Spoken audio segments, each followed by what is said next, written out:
Olá, espero te encontrar bem nesse dia. Seguiremos nossos estudos bíblicos refletindo hoje sobre 2 Crônicas, capítulo 35. E quero desafiar você a pensar sobre o tema Ingredientes necessários à reforma. No verso 18 diz assim: Nunca, pois, se celebrou tal Páscoa em Israel, desde os dias do profeta Samuel, e nenhum dos reis de Israel celebrou Páscoa, como a que celebrou Josias com os sacerdotes e levitas, e todo o Judá e Israel que se achavam ali, e os habitantes de Jerusalém. Bom, enquanto que reavivamentos renovam o desejo de um coração nascido de novo, as reformas materializam esse desejo em ações. Então, decisão e implementação são duas coisas completamente diferentes, mas no final, ambas dependem uma da outra, resultando então em reavivamento e reforma. E vamos falar um pouquinho agora sobre 3 ingredientes que são necessários a uma reforma. O primeiro deles, restauração da Páscoa. Que é um dos mais claros símbolos do sacrifício de Cristo. Então, a primeira Páscoa aconteceu ali quando Israel foi libertado do Egito. E apontava, então, para o sangue de Cristo, que nos liberta do pecado e da escravidão do mundo e nos coloca no caminho de Canaã. Então, um grande esforço foi efetuado sob o comando de Josias para restaurar esse modelo cristocêntrico, para a Páscoa, desde o próprio sacrifício em si e o pessoal envolvido, até aí uma variedade de pequenos detalhes. O segundo ingrediente da reforma é uma fiel coerência com as escrituras. Então, Josias insistiu que a reforma seguisse as prescrições de Davi, de Salomão e de Moisés. Então, o rei conectou a reforma com as escrituras. Então, esse tipo de reforma não apenas honra a inspiração, mas encontra também uma convicção presente.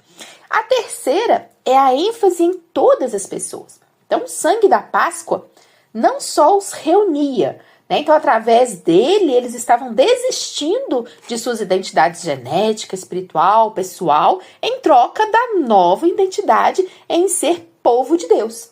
Então, tribos separadas, estrangeiros ou forasteiros já não existem, mas são novas criações pelo poder de Cristo. Então, tudo gira em torno de Deus, Tempo, alimentação, identidades, valores, finanças, afetos, tudo. Então, o terceiro ingrediente na reforma, então, é esse fator inclusivo. Então, todo o povo, todas as coisas, todos de Cristo. E essa reforma não é assim uma nova ordem, mas o restabelecimento da obra, da ordem original das coisas. Mas antes de a gente prosseguir aqui com essa nossa reflexão, quero te pedir, se inscreva no canal, ativa o sininho. Assim você vai receber as notificações e nos ajuda a expandir a palavra de Deus. Então deixa agora seu like, comenta, compartilha. Você faz isso tão rápido que dá tempo de você ler 2 Crônicas 35 todinho, porque nós vamos então começar agora a ver alguns pontos principais. Então nós temos aqui, logo de início aí, o capítulo começa com a afirmação que Josias celebrou a Páscoa ao Senhor em Jerusalém. Então, é uma afirmação que vai estabelecer aí o contexto do capítulo e vai ressaltar aí a liderança espiritual de Josias. Então, ele não apenas ordena a celebração da Páscoa, mas também a lidera de forma ativa, demonstrando aí seu profundo compromisso com a fé e a adoração a Deus. É importante observar aqui que a celebração da Páscoa era uma prática assim, vital na tradição judaica. Era uma ocasião em que o povo se lembrava da libertação do Egito e renovava sua aliança com Deus. Então, a liderança de Josias em promover essa celebração demonstra aí seu jeito, seu desejo, na verdade, de fortalecer a fé do povo e aprofundar ainda mais sua conexão com a história e a tradição de Israel. Então, no versículo 2 vai destacar ali que ele se posicionou, então ele posicionou os sacerdotes em seus postos e os encorajou a servirem na casa do Senhor. Então, vai ressaltar a importância da preparação do líder espiritual, dos sacerdotes, levitas, para celebrar a Páscoa. Então, Josias, ele reconhece que a adoração a Deus deve ser conduzida de maneira adequada e ordenada. Portanto, ele vai assegurar ali que os sacerdotes estejam prontos para liderar o povo na celebração.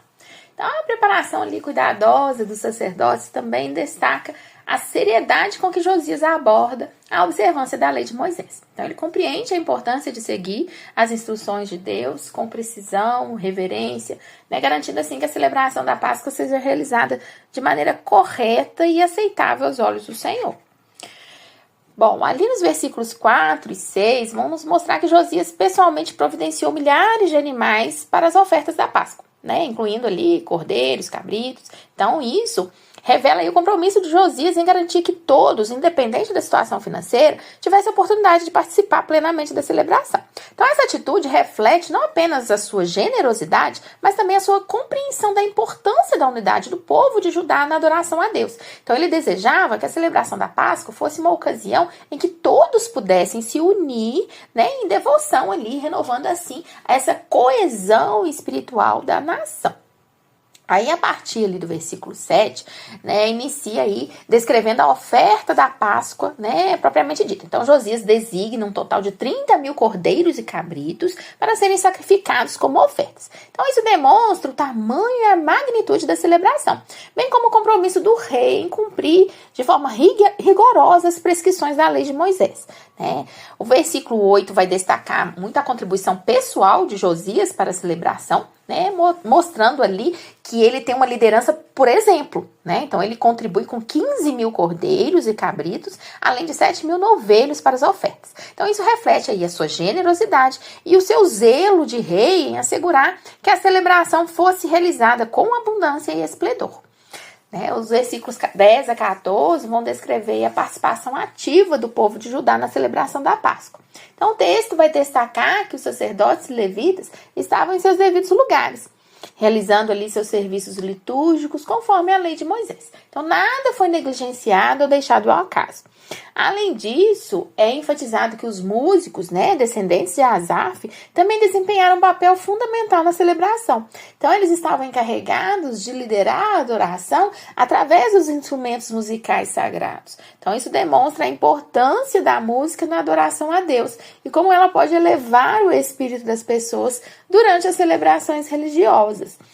O versículo 15 vai marcar bem essa continuação da celebração com a festa dos pães ázimos. Então, durante 7 dias, o povo de Judá comeu pães sem fermento, cumprindo mais o mandamento da lei de Moisés relacionado ali à Páscoa. Então, essa observância era um lembrete, né, da importância da pureza e da separação do pecado durante a celebração. E aí vai mencionar que Josias também contribuiu com 1.000 touros e 10.000 ovelhas para os banquetes da festa, né, ressaltando aí a sua generosidade, a dedicação, né, para que tudo fosse feito ali com muito esplendor e abundância. Né. Toda a celebração da Páscoa, né, foi realizada estritamente de acordo com as prescrições da lei de Moisés. Então, Josias e o povo não fizeram concessões ou adaptações, eles seguiram a palavra de Deus com fidelidade e reverência. E aí, a partir do versículo 20, vamos aí ter a introdução de uma figura inesperada aí na narrativa, que é o Neco, o faraó do Egito. Então, ele não estava aí diretamente envolvido na celebração da Páscoa em Jerusalém, mas estava em uma jornada militar em direção ao norte. Então, ao saber da presença de Josias e do exército egípcio se aproximando, Josias decide, então, confrontar Neco em batalha. Então, aparentemente, acreditando que estava agindo, né, de acordo com a vontade de Deus. No entanto, Neco envia mensageiros para Josias com advertência, né, assim, bem assustadora. Ele declara que não está em guerra com Josias, mas sim com outra nação. E que Deus o instruiu a seguir em frente sem interferência. Então, Neco aconselha Josias a não se opor a ele, para que não haja consequências desastrosas. Então, a atitude de Neco, ela é bem interessante, porque ele demonstra consideração pela liderança e pelo rei de Judá. Então, ele não busca conflito desnecessário e oferece um aviso ali bem claro da situação. No entanto, a resposta de Josias foi impulsiva, né, e contraproducente aí. Então, ignorando a advertência, ele se disfarça e entra na batalha para lutar contra Neco. E, infelizmente, a batalha vai resultar aí na tragédia. Então, o versículo 23 relata que Josias é atingido por flechas e fica gravemente ferido. Reconhecendo a gravidade de seus ferimentos, né, os seus servos então o retiram ali do campo da batalha e o levam de volta a Jerusalém. Então, a notícia, né, da sua condição chega rapidamente a Judá e a nação fica aí tomada, então, pela angústia e pelo luto. Então, Josias, o rei que havia liderado Judá em uma das celebrações mais impressionantes da Páscoa e em esforços de reforma religiosa, agora enfrenta a sua própria morte. Né? Então, no versículo 24, vai relatar que ele morre em Jerusalém e é sepultado com honras reais na cidade. Então, é um evento comovente, pois representa ali a perda de um líder que era justo e piedoso. Então, a sua morte nos faz lembrar que mesmo aqueles que buscam diligentemente a vontade de Deus e fazem esforços para seguir sua lei, não estão imunes nem às adversidades e nem às tragédias da vida. Além disso, a morte de Josias também deixa uma vaga de liderança assim, importante em Judá, o que terá implicações aí para o futuro da nação. Então, a tragédia ressalta a importância, né, dos líderes justos e comprometidos aí na preservação da fé e da integridade de uma nação.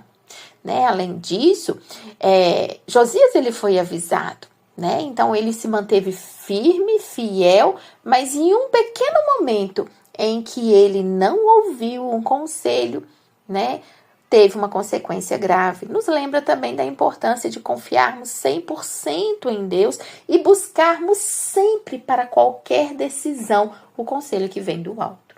Né? E aí, por fim, né, no versículo 26, vai começar então a descrição do lamento público ali por Josias. Então, Josias foi um líder, né, de grande reconhecimento, né, devido à sua dedicação, né, sua dedicação principalmente à fé, à adoração, né, às reformas religiosas que ele promoveu. Né, então, sua morte deixou ali um vazio na liderança de Judá e no coração do povo.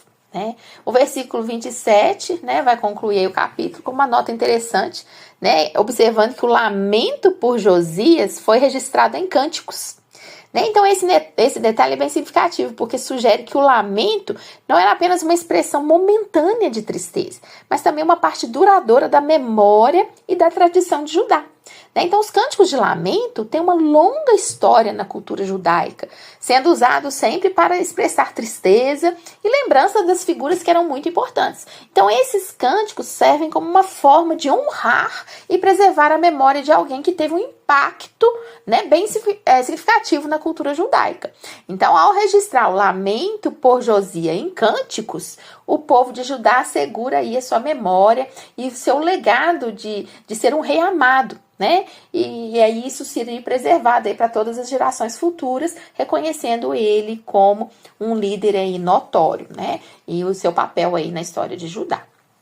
Quando a gente pega, então, segundo Crônicas 35 e tenta trazer para os nossos dias, o que nós podemos, né, ver? Primeiro, encontramos em Josias ali um rei piedoso, né, uma figura que ecoa a imagem de Cristo. Então, assim como Josias liderou seu povo na celebração da Páscoa, renovando ali sua aliança com Deus, Jesus nos conduz a uma Páscoa espiritual eterna por meio do seu sacrifício na cruz. Então, assim como Josias providenciou animais para as ofertas da Páscoa, Jesus é o Cordeiro de Deus que tira o pecado do mundo, né? E se oferece aí voluntariamente para a redenção de todos nós. Além disso, o cuidado de Josias em preparar os sacerdotes, preparar os levitas para a celebração da Páscoa, reflete aí o cuidado de Cristo em capacitar os seus discípulos para o serviço do reino de Deus. Então, Jesus investiu tempo e ensino em seus seguidores, capacitando eles, então, a liderar a igreja e pregar as boas novas da salvação. Então, era necessário um tempo de ensino para que pudesse o quê? Então, fazer e refletir com cuidado, né, a obra. No entanto, a gente não pode também deixar de dizer sobre a morte de Josias, né? Então, nesse evento encontramos aí uma sombra da morte, né? Então, assim como Josias enfrentou uma morte prematura em seu esforço para obedecer a Deus, Jesus voluntariamente entregou sua vida na cruz para que pudéssemos ser reconciliados com o Pai e encontrar a vida eterna por meio dele. O lamento público pela morte de Josias também nos lembra da profundidade do amor do povo por seu rei. Então, da mesma forma, o amor e o lamento dos seguidores de Cristo após a sua crucificação demonstram o impacto profundo que ele teve sobre aqueles que o seguiram. Então, o lamento é uma expressão de amor e devoção por aquele que deu a vida por nós, né? Então, A menção dos cânticos de lamento registrados na Bíblia nos leva à reflexão sobre os salmos e os cânticos que encontramos nas Escrituras. Então, assim como o lamento por Josias foi registrado para a posteridade, os cânticos de lamento na Bíblia nos lembram que Deus compreende nossas tristezas e angústias. Então, nós encontramos consolo e esperança no fato de que, assim como Deus consolou e sustentou o povo de Judá em seu lamento, Ele também nos consola em nossas aflições por meio da obra redentora de Cristo. Portanto, quando a gente olha e contempla aí, segundo Crônicas 35, à luz do Evangelho, somos lembrados do sacrifício de Cristo, do seu amor profundo por nós e da sua capacitação para o serviço no reino de Deus. Então, que possamos continuamente buscar a Cristo em toda a Escritura e aí encontrar sua graça e esperança em meio às situações mais desafiadoras de nossas vidas. Que o sacrifício e o amor de Cristo nos inspirem a servir com dedicação e a viver em comunhão com Deus, confiantes em sua promessa eterna. Que o Senhor Jesus Cristo seja exaltado nos nossos corações e as nossas vidas, hoje e para sempre. Amém? Quero te incentivar a orar por arrependimento e renovação espiritual.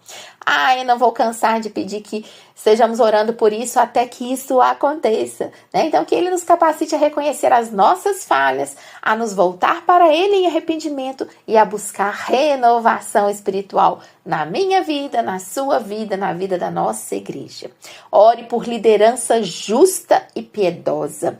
Nós temos responsabilidade em orar para que o Senhor levante homens com discernimento e integridade, né? Que sejam nossos líderes, para que possam nos conduzir de maneira justa e piedosa, né? Então, nunca se esqueça de orar pela liderança.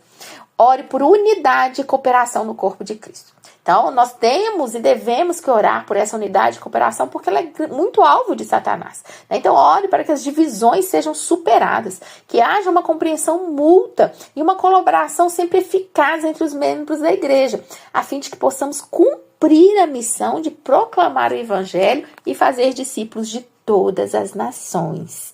Amém? Que o Senhor te abençoe.